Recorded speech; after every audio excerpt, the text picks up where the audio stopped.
ಆಡಳಿತಾರೂಢ ಕಾಂಗ್ರೆಸ್ನಲ್ಲಿ ಕುರ್ಚಿಯ ಕಾಳಗ ಹೆಚ್ಚಾಗಿದೆ. ಬಣಗಳ ಮಧ್ಯೆ ಟಾಕ್ ವಾರ್ ಜೋರಾಗಿದ್ದು ದೆಹಲಿಯತ್ತ ನಾಯಕರು ತೆರಳುತ್ತಾ ಇದ್ದಾರೆ. ಒಬ್ಬೊಬ್ಬರಾಗಿಯೇ ದೆಹಲಿಯ ಕದವನ್ನ ತಡ್ತಾ ಇದ್ದಾರೆ. ಆಡಳಿತಾರೂಢ ಕಾಂಗ್ರೆಸ್ನಲ್ಲಿ ಕುರ್ಚಿಯ ಕಾಳಗ ಮತ್ತಷ್ಟು ಜೋರಾಗಿದೆ.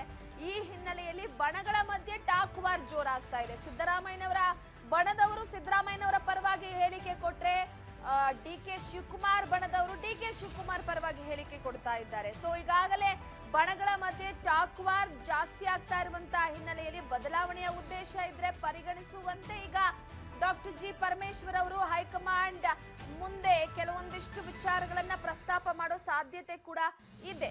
ಸೊ ಹೀಗಾಗಿ ಖರ್ಗೆಯ ಭೇಟಿ ಬೆನ್ನಲ್ಲೇ ಇಂದು ಮತ್ತೆ ದೆಹಲಿಯತ್ತ ಮುಖ ಮಾಡಿದ್ದಾರೆ. ಒಬ್ಬೊಬ್ಬರಾಗಿಯೇ ದೆಹಲಿಯ ಕದವನ್ನ ತಡ್ತಾ ಇದ್ದಾರೆ ಲೀಡರ್ಸ್. ಶೋಷಿತರ ಸಮಾವೇಶದ ಬಗ್ಗೆ ವರಿಷ್ಠರ ಜೊತೆ ಚರ್ಚೆನ ಅಥವಾ ನಾಯಕತ್ವ ಬದಲಾವಣೆಯ ಕುರಿತು ಸಮಾಲೋಚನೆನ ಸಾಕಷ್ಟು ಪ್ರಶ್ನೆಯನ್ನ ಹುಟ್ಟು ಹಾಕಿದೆ. ಸತೀಶ್ ಜಾರಕಿಹೊಳಿ ಆಯ್ತು, ರಾಜಣ್ಣ ಕೂಡ ಆಯ್ತು. ರಾಷ್ಟ್ರ ರಾಜಧಾನಿಯ ದೆಹಲಿಯತ್ತ ಈಗ ಹೋಮ್ ಮಿನಿಸ್ಟರ್ ಎಂದು ದೆಹಲಿಯತ್ತ ಮುಖ ಮಾಡ್ತಾ ಇದ್ದಾರೆ ಗೃಹ ಸಚಿವರು. ಹೋಗ್ತಾ ಇರೋದಾದ್ರೂ ಯಾಕೆ? SC/ST ಸಮಾವೇಶವನ್ನ ಮಾಡೋದಕ್ಕೆ ಈಗಾಗಲೇ ನಿರ್ಧಾರವನ್ನ ಮಾಡಲಾಗಿದೆ. ಬೃಹತ್ ಸಮಾವೇಶದ ಮುಖಾಂತರವಾಗಿ ಶಕ್ತಿ ಪ್ರದರ್ಶನ ಮಾಡಬೇಕು ಅಂತ.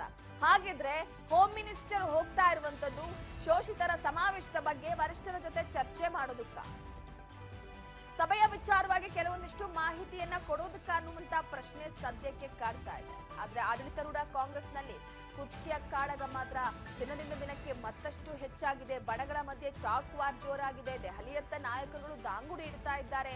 ಸಾಕಷ್ಟು ಕುತೂಹಲ ಕಾರಣ ಆಗ್ತಾ ಇದೆ. ನಾಯಕತ್ವ ಬದಲಾವಣೆ ನೋಡಿ, ಒಂದು ಈಗಾಗಲೇ ಸೀಟಿಗೆ ಟವಲ್ ಹಾಕ್ಬಿಟ್ಟಿದ್ದಾರೆ ಸಾಕಷ್ಟು ಜನ. ನನಗೂ ಬೇಕು ಸ್ಥಾನ, ನನಗೂ ಬೇಕು ಸ್ಥಾನ ಅಂತ.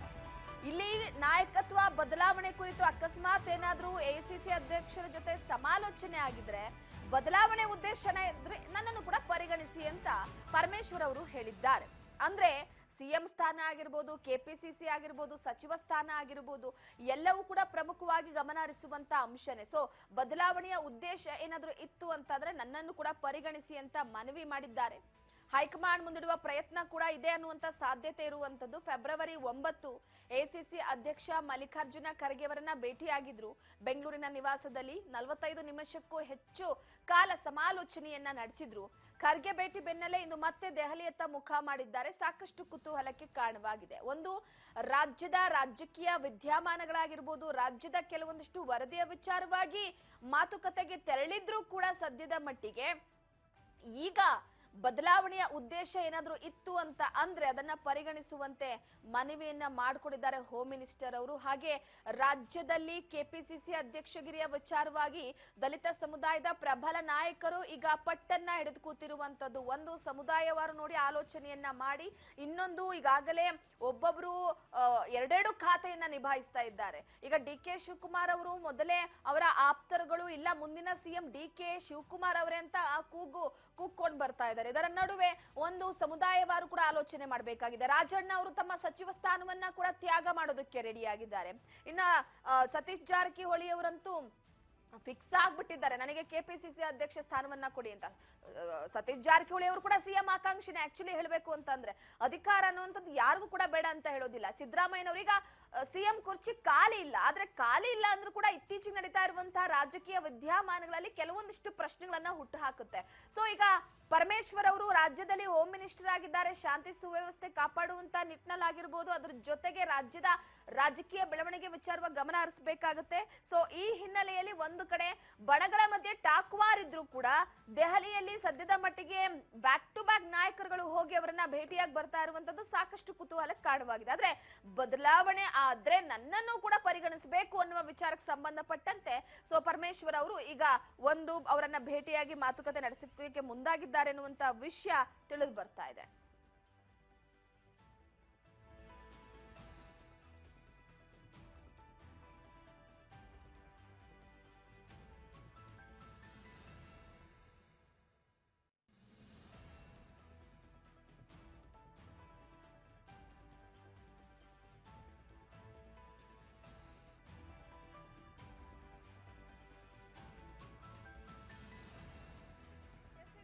ಮತ್ತೊಂದೇನಪ್ಪಾ ಅಂತಂದ್ರೆ ಈಗ ಸತೀಶ್ ಜಾರಕಿಹೊಳಿ ಆಯ್ತು, ರಾಜಣ್ಣ ಆಯ್ತು, ಪರಮೇಶ್ವರ್ ಆಯ್ತು, ಈಗ ಸದ್ಯಕ್ಕೆ ಜಮೀರ್ ಅಹಮದ್ ಹಾಗೆ ನಾಸೀರ್ ಅವರು ಕೂಡ ಒಂದು ಕಡೆ ಮಲ್ಲಿಕಾರ್ಜುನ ಖರ್ಗೆ ಅವರನ್ನ ಭೇಟಿಯಾಗಿದ್ದಾರೆ. ರಾಜ್ಯ ರಾಜಕೀಯದಲ್ಲಿ ಒಳಗೊಳಗೆ ಸದ್ಯಕ್ಕೆ ಕೆಲವೊಂದಿಷ್ಟು ವಿಚಾರಗಳು ನಿಗೂಢತೆಯಿಂದ ನಡೀತಾ ಇದ್ರು ಕೂಡ ಇದು ಡಿ.ಕೆ. ಶಿವಕುಮಾರ್ ಅವರಿಗೆ ತಲೆನೋವು ತಂದಿಡ್ಬೋದು. ಆದ್ರೆ ಎರಡು ಬಣಗಳ ಮಧ್ಯೆ ನಡೀತಾ ಇರುವಂತಹ ವಾರ್ ಇದು. ಇದನ್ನ ಸಮಾಧಾನ ಮಾಡ್ಬೇಕಾಗತ್ತೆ. ಪಕ್ಷದಲ್ಲಿ ಯಾವಾಗ ಬಣಗಳು ಹುಡ್ಕೊಳ್ಳುತ್ತೋ ಅದು ಪಕ್ಷದ ಬಿರುಕಿಗೆ ಹಾಗೆ ಪಕ್ಷದ ಒಂದು ಕಡೆ ಕೊನೆಗೆ ಕಾರಣವಾಗೋ ರೀತಿ. ಸೊ ಎಲ್ಲೋ ಒಂದು ಕಡೆ ಈ ವಿಚಾರಕ್ಕೆ ಸಂಬಂಧಪಟ್ಟಂತೆ ಬಹಳ ಗಂಭೀರವಾದಂತಹ ವಿಚಾರ ಇದು. ಈ ಬಗ್ಗೆ ಮತ್ತಷ್ಟು ಮಾಹಿತಿಯನ್ನ ಕೊಡ್ತಾರೆ ನಮ್ಮ ಪ್ರತಿನಿಧಿ ಬಸವರಾಜ್ ಹೂಗಾರ್ ಅವರು. ನ್ಯೂಸ್ ಡೆಸ್ಕ್ ಇಂದ ನೇರ ಸಂಪರ್ಕದಲ್ಲಿದ್ದಾರೆ. ಬಸವರಾಜ್, ನೋಡಿ, ಪ್ರಮುಖವಾಗಿ ರಾಜ್ಯ ರಾಜಕೀಯದ ಪಡಸಾಲೆಯಲ್ಲಿ ದಿನದಿಂದ ದಿನಕ್ಕೆ ಹೊಸ ರೀತಿಯ ಬೆಳವಣಿಗೆಗಳಾಗ್ತಾ ಇದೆ.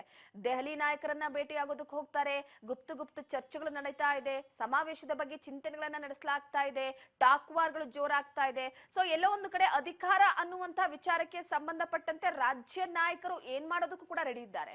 ಸೊ ಎಸಿಸಿ ಅಧ್ಯಕ್ಷರನ್ನ ರಾಜ್ಯದಲ್ಲಿ ಭೇಟಿಯಾದ್ರೂ ಕೂಡ ಕೆಲವೊಂದಿಷ್ಟು ವಿಚಾರಕ್ಕೆ ದೆಹಲಿಗೆ ತೆರಳಿ ಇನ್ನೂ ಕೆಲವು ನಿಗೂಢ ಚರ್ಚೆಗಳಾಗ್ತಿದೆ ಅನ್ನೋ ವಿಚಾರ. ಈಗ ಆ ಲಿಸ್ಟ್ಗೆ ಪರಮೇಶ್ವರ್ ಅವರು ಕೂಡ ಜಾಯಿನ್ ಆಗಿದ್ದಾರೆ. ಈ ಬಗ್ಗೆ ಮಾಹಿತಿ ಕೊಡೋದಾದ್ರೆ ರೂಪ, ಕಾಂಗ್ರೆಸ್ ಸರ್ಕಾರದಲ್ಲಿ ಕೆಲವೊಂದಿಷ್ಟು ನಾಯಕರು ಅವರದೇ ಆಗಿರ್ತಕ್ಕಂಥ ವಾದವನ್ನ ಮುಂದಿಟ್ಕೊಂಡು ಹೈಕಮಾಂಡ್ ನಾಯಕರನ್ನ ಭೇಟಿ ಮಾಡುವಂಥದ್ದು ಸರ್ವೇ ಸಾಮಾನ್ಯವಾಗಿ ಪರಿಣಮಿಸ್ತಾ ಇದೆ. ಒಂದ್ ಕಡೆ ಸಚಿವರಾಗಿರ್ತಕ್ಕಂಥ ಸತೀಶ್ ಜಾರಕಿಹೊಳಿ ಆಗಿರ್ಬೋದು, KN ರಾಜಣ್ಣ ಅವರಾಗಿರ್ಬೋದು, SC ಮಹದೇವಪ್ಪ ಆಗಿರ್ಬೋದು, ಡಾಕ್ಟರ್ G ಪರಮೇಶ್ವರ್ ಆಗಿರ್ಬೋದು, ಇವರು ಕೆಲವೊಂದಿಷ್ಟು ಅವ್ರದೇ ಆಗಿರ್ತಕ್ಕಂಥ ಸಿದ್ಧಾಂತವನ್ನಾಗಿರ್ಬೋದು ಅಥವಾ ಅವ್ರದೇ ಆಗಿರ್ತಕ್ಕಂಥ ನಿಲುವನ್ನಾಗಿರ್ಬೋದು, ಸರ್ಕಾರದಲ್ಲಿ ನಮ್ದು ಕೂಡ ಕೆಲವೊಂದಿಷ್ಟು ಮಾತುಗಳು ನಡಿಬೇಕು ಅನ್ನುವಂಥ ನಿಟ್ಟಿನಲ್ಲಿ ಕೂಡ ಅವ್ರದೇ ಆಗಿರ್ತಕ್ಕಂಥ ಸಭೆಗಳನ್ನ ನಡೆಸ್ತಾ ಇದ್ದಾರೆ. ಒಂದಿಷ್ಟು ಗುಪ್ತವಾಗಿ ಬೇರೆ ನಾಯಕರನ್ನ ಭೇಟಿ ಮಾಡ್ತಾ ಇದ್ದಾರೆ. ಮತ್ತೆ ಕೆಲವೊಂದಿಷ್ಟು ಹೇಳಿಕೆ, ಬಹಿರಂಗವಾಗಿರ್ತಕ್ಕಂಥ ಹೇಳಿಕೆಯನ್ನ ಕೊಡ್ತಾ ಇದ್ದಾರೆ. ಒಂದು CM ಸಿದ್ದರಾಮಯ್ಯನವರು ಪೂರ್ಣಾವಧಿ CM ಆಗ್ತಾರೆ ಅನ್ನುವಂಥದ್ದಾಗಿರ್ಬೋದು, ಅಥವಾ ಅವರು ಪೂರ್ಣಾವಧಿ CM ಅವರೇ ಅಥವಾ ಅವ್ರು 10 ವರ್ಷಗಳ ಕಾಲ CM ಆಗ್ಲಿ ಅನ್ನುವಂಥದ್ದಾಗಿರ್ಬೋದು. ಹೀಗೆ ಮತ್ತೆ KPCC ಅಧ್ಯಕ್ಷ ಸ್ಥಾನ ಬದಲಾವಣೆ ಆಗ್ಬೇಕು ಪಕ್ಷದ ಹಿತದೃಷ್ಟಿಯಿಂದ, ಅದು ಪಕ್ಷದ ಸಿದ್ಧಾಂತ, ಒಬ್ಬರ ಬಳಿ 2 ಹುದ್ದೆ ಇರೋ ಆಗಿಲ್ಲ, ಈ ರೀತಿಯಾಗಿರ್ತಕ್ಕಂಥ ಹೇಳಿಕೆಗಳನ್ನ ಕೊಡೋ ಮುಖಾಂತರ ಹೈಕಮಾಂಡ್ ನಾಯಕರು ಒಂದಿಷ್ಟು ಚಾಟಿಯನ್ನ ಬೀಸಿದ್ರು ಸಹಿತ ಅವರ ಹೈಕಮಾಂಡ್ ನಾಯಕರಿಗೂ ಕೂಡ ಕ್ಯಾರಿ ಅನ್ನದೆ ಅವ್ರದೇ ಆಗಿರ್ತಕ್ಕಂಥ ಸ್ಟೇಟ್ಮೆಂಟ್ ಗಳನ್ನ ಕೊಡೋ ಮುಖಾಂತರ ಸದಾ ಸುದ್ದಿಯಲ್ಲಿ ಇರ್ತಕ್ಕಂಥದ್ದು. ಈಗ ಸತೀಶ್ ಜಾರಕಿಹೊಳಿ ಅವರು ದೆಹಲಿ ಭೇಟಿ ಪ್ರವಾಸ ಆಯ್ತು, ರಾಜಣ್ಣ ಅವರಾಯ್ತು, ಇದೀಗ ಡಾಕ್ಟರ್ G ಪರಮೇಶ್ವರ್ ಅವರು ಕೂಡ ದೆಹಲಿಗೆ ಪ್ರಯಾಣವನ್ನ ಬೆಳೆಸಿರ್ತಕ್ಕಂಥದ್ದು. ಪ್ರಮುಖವಾಗಿ ಈಗ ಸತೀಶ್ ಜಾರಕಿಹೊಳಿ ಅವರು KN ರಾಜಣ್ಣ ಅವರು ಹೋದಂತ ಸಂದರ್ಭದಲ್ಲಿ ಪರಮೇಶ್ವರ್ ನಾವು ಕೇಳಿದಂತ ರೀತಿಯಲ್ಲಿ ನೋಡ್ತಾ ಹೋದ್ರೆ ಅವರು ನಾನು ದೆಹಲಿಗೆ ಹೋಗೋದಿಲ್ಲ ಅನ್ನುವಂತ ಮಾತನ್ನ ಹೇಳ್ತಾ ಇದ್ರು. ಆದ್ರೆ ಇದೀಗ ದೆಹಲಿಗೆ ಹೋಗಿರ್ತಕ್ಕಂಥದ್ದು ಸಾಕಷ್ಟು ಕುತೂಹಲಕ್ಕೆ ಎಡೆ ಮಾಡಿಕೊಟ್ಟಿದೆ. ಒಂದ್ ಕಡೆ ರಾಜ್ಯದಲ್ಲಿ ಏನಾದ್ರೂ CM ಸಿದ್ದರಾಮಯ್ಯನವರು ಬದಲಾವಣೆ ಅಂತಕ್ಕಂಥ ವಿಚಾರ ಏನಾದ್ರೂ ಮುನ್ನೆಲೆಗೆ ಬಂದ್ರೆ ನಾನು ಕೂಡ ಆ ರೇಸ್ ನಲ್ಲಿ ಇದ್ದೇನೆ ಅನ್ನುವಂಥದ್ದನ್ನ ಹೈಕಮಾಂಡ್ ನಾಯಕರ ಗಮನಕ್ಕೆ ತರುವಂತ ಪ್ರಯತ್ನವನ್ನ ಡಾಕ್ಟರ್ G ಪರಮೇಶ್ವರ್ ಮಾಡಬಹುದು ಅನ್ನುವಂತ ಲೆಕ್ಕಾಚಾರದಲ್ಲಿದೆ. ಯಾಕಂತಂದ್ರೆ CM ಆಗ್ಬೇಕು ಅನ್ನುವಂತ ರೇಸ್ ನಲ್ಲಿ ಪ್ರಬಲವಾಗಿರ್ತಕ್ಕಂಥ ಆಕಾಂಕ್ಷೆ ಆಗಿರ್ತಕ್ಕಂಥ DK ಶಿವಕುಮಾರ್ ಅವರು ಒಂದ್ ಕಡೆ ಆದ್ರೆ, ಇನ್ನೊಂದು ಕಡೆ ಸತೀಶ್ ಜಾರಕಿಹೊಳಿ ಅವರು ಕೂಡ CM ಆಗ್ಬೇಕು ಅನ್ನುವಂತ ಕನಸನ್ನ ಕಟ್ಟಿಕೊಂಡಿರ್ತಕ್ಕಂಥ ನಾಯಕ. ಅದೇ ರೀತಿಯಲ್ಲಿ ಡಾಕ್ಟರ್ G ಪರಮೇಶ್ವರ್ ಕೂಡ ನಾನು ಕೂಡ ಒಂದು ಬಾರಿ CM ಆಗ್ಬೇಕು ಅನ್ನುವಂಥದ್ದು. ಯಾಕಂತಂದ್ರೆ KPCC ಅಧ್ಯಕ್ಷರಾಗಿ ಕೂಡ ಕೆಲಸವನ್ನ ನಿರ್ವಹಿಸಿದ್ದಾರೆ, ಪಕ್ಷದಲ್ಲಿ ಹಲವು ಹುದ್ದೆಗಳನ್ನು ಕೂಡ ನಿಭಾಯಿಸಿದ್ದಾರೆ.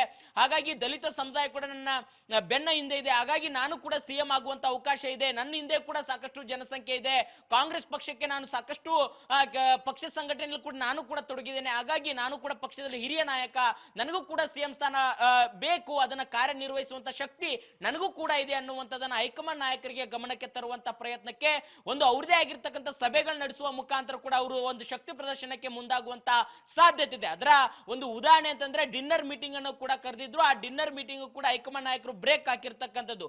ಆ ವಿಚಾರವನ್ನು ಕೂಡ ಇವತ್ತು ಏನು ದೆಹಲಿಗೆ ಹೋಗಿರ್ತಕ್ಕಂಥ ಡಾಕ್ಟರ್ G ಪರಮೇಶ್ವರ್ ಅದನ್ನು ಕೂಡ ಚರ್ಚೆ ನಡೆಸಿ, ಇನ್ನೊಂದು ಪ್ರಮುಖವಾಗಿ ಶೋಷಿತ ವರ್ಗಗಳ ಸಮಾವೇಶ ಅನ್ನುವಂಥದ್ದನ್ನು ಕೂಡ, ಶೋಷಿತರ ಸಮಾವೇಶ ಅನ್ನುವಂಥದ್ದು ದೊಡ್ಡ ಮಟ್ಟದಲ್ಲಿ ಮಾಡಬೇಕು, ಒಂದು ಶಕ್ತಿ ಪ್ರದರ್ಶನ ಮಾಡಬೇಕು ಅನ್ನುವಂಥ ಲೆಕ್ಕಾಚಾರದಲ್ಲಿ ಕೂಡ ಇರುವಂಥದ್ದು. ಆ ಬಗ್ಗೆ ಸಚಿವ KN ರಾಜಣ್ಣ ಅವರು ಕೂಡ ಹೈಕಮಾಂಡ್ ನಾಯಕರ ಗಮನಕ್ಕೆ ತಂದಿದ್ದಾರೆ. ಅದರ ಒಂದು ಹಿನ್ನೆಲೆಯಲ್ಲಿ ಇವರು ಕೂಡ ಹೈಕಮಾಂಡ್ ನಾಯಕರ ಒಂದು ಗಮನಕ್ಕೆ ತಂದು ಇದನ್ನ ನಾವು ಪಕ್ಷದ ಹಿತದೃಷ್ಟಿಯಿಂದ ಮಾಡ್ತಾ ಇದ್ದೇವೆ, ಮುಂಬರ್ತಕ್ಕಂಥ ಸ್ಥಳೀಯ ಮಟ್ಟದ ಚುನಾವಣೆ ಆಗಿರ್ಬೋದು ಅಥವಾ ಮುಂದೆ 2028ಕ್ಕೂ ಕೂಡ ಕಾಂಗ್ರೆಸ್ ಸರ್ಕಾರ ಬರಬೇಕು, ಹಾಗಾಗಿ ಪಕ್ಷದ ಹಿತದೃಷ್ಟಿಯಿಂದಲೇ ಒಂದು ಶೋಷಿತರ ಸಮಾವೇಶ ಮಾಡ್ಲಿಕ್ಕೆ ನಾವೆಲ್ಲರೂ ಕೂಡ ಸಿದ್ಧವಾಗಿದ್ದೇವೆ, ನಿಮ್ಮ ಒಂದು ಅನುಮತಿ ಬೇಕು.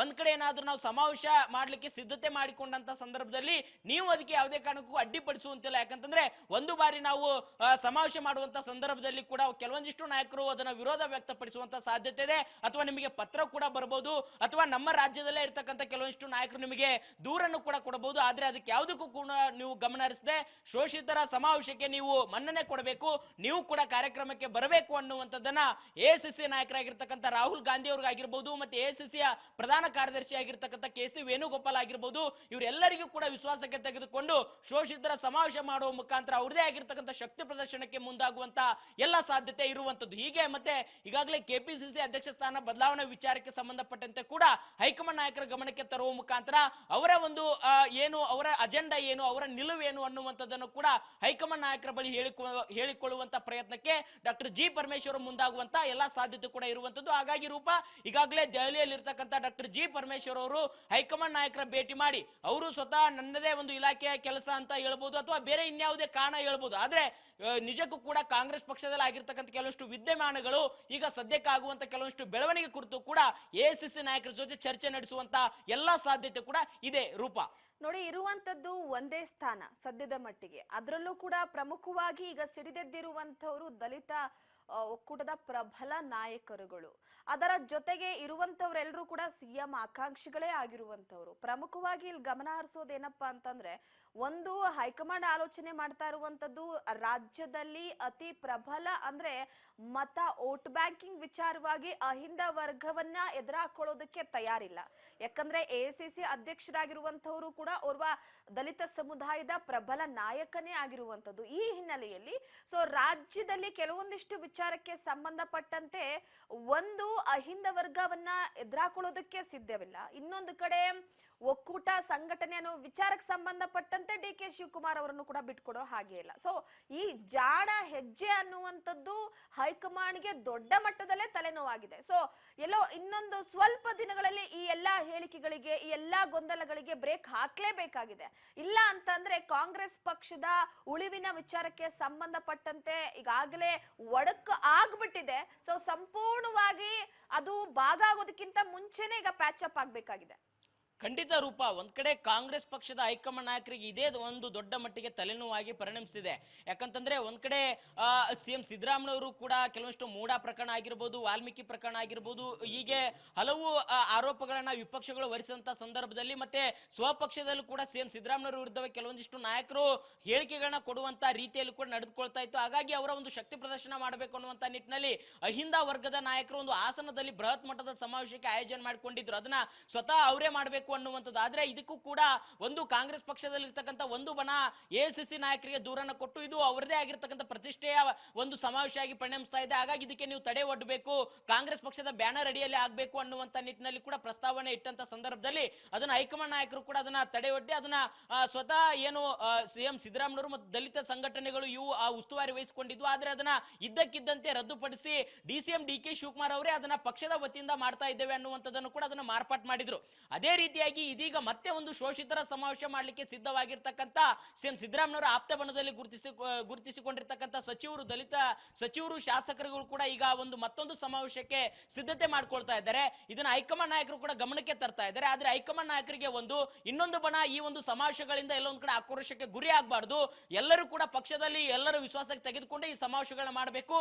ಪಕ್ಷದ ಬ್ಯಾನರ್ ಅಡಿಯಲ್ಲಿ ಮಾಡೋದಾದ್ರೆ ಎಲ್ಲರದು ಕೂಡ ಒಮ್ಮತವಿದೆ. ಆದ್ರೆ ಪ್ರತ್ಯೇಕವಾಗಿರ್ತಕ್ಕಂಥ ಈ ರೀತಿಯಾಗಿದ್ದ ಸಮಾವೇಶಗಳು ಮಾಡುವ ಮುಖಾಂತರ ಎಲ್ಲ ಒಂದ್ ಕಡೆ ಒಡಕು ಮೂಡುವಂತ ಸಾಧ್ಯತೆ ಇದೆ. ಹಾಗಾಗಿ ಆ ನಾಯಕರನ್ನು ಕೂಡ ವಿಶ್ವಾಸಕ್ಕೆ ತೆಗೆದುಕೊಂಡು ಇದನ್ನು ಕೂಡ ಶೋಷಿತರ ಸಮಾವೇಶ ಮಾಡೋದಾದ್ರೆ ಪಕ್ಷದ ಅಡಿಯಲ್ಲಿ, ಪಕ್ಷದ ಬ್ಯಾನರ್ ಅಡಿಯಲ್ಲಿ ಅದನ್ನ ಮಾಡೋದಾದ್ರೆ ನಮ್ದು ಒಪ್ಪಿಗೆ ಇದೆ ಅನ್ನುವಂತ ಒಂದು ನಿಲುವನ್ನು ಕೂಡ ವ್ಯಕ್ತಪಡಿಸುವಂತ ಸಾಧ್ಯತೆ. ಹಾಗಾಗಿ ಕಾಂಗ್ರೆಸ್ ಪಕ್ಷದ ಹೈಕಮಾಂಡ್ ನಾಯಕರಿಗೆ ಈ ಒಂದು ಸಮಾವೇಶಗಳದೇ ಒಂದು ದೊಡ್ಡ ತಲೆನೋವಾಗಿ ಪರಿಣಮಿಸಿದೆ. ಆದ್ರೆ ಇದನ್ನ ಯಾವ ರೀತಿಯಾಗಿ ಅದನ್ನ ನಿಭಾಯಿಸ್ತಾರೆ, ಆ ಶೋಷಿತರ ಸಮಾವೇಶಕ್ಕೆ ಗ್ರೀನ್ ಸಿಗ್ನಲ್ ಕೊಡ್ತಾರಾ ಕೊಡಲ್ವಾ ಅನ್ನುವಂಥದ್ದು ಕೂಡ ಒಂದಿಷ್ಟು ಪ್ರಶ್ನೆಯಾಗಿ ಎಡೆ ಮಾಡಿ ಕೊಡ್ತಾ ಇದೆ ಕಾಂಗ್ರೆಸ್ ಪಾಳ್ಯದಲ್ಲಿ. ರೂಪ